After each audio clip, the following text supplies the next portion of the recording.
ஹரி ஓம். இன்று நமது இமயமலை ஹரித்வார் கங்கை நிறுத்தும் ஸ்ரீ கங்கம்மா அன்னதான சேவையில் 11/2/2026 இன்று நமது அன்பர்களான சென்னை சேர்ந்த வேல்முருகன் ராதா தம்பதியினர் இன்று அன்னதானம் வழங்கியுள்ளார்.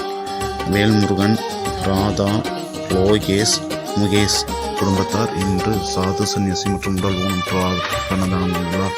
மேலும் அவர் குடும்பத்தில் அனைவரும் சேரும் சிறப்புமயமான நமது நினைவு சாது சன்னியாசி பார்க்கிறோம். हरि ओम यजमानस्य सहकुटुंब सहपरिवारस्य मेष वीर्य विजय आयुल आरोग्य ऐश्वर्य अभिवृद्धि सर्वस्वीकृतिकर्म सर्वस्निवारणं पूर्व सर्वलोकमन सर्वस्त्याते व्यापारस्थाने पादलाभं सगधर्ममर्थं कामं मोक्षं सर्वोच्चं श्रीयोगं श्री हरिद्वार गंगे नदी समर्पयामि शुभमस्तु।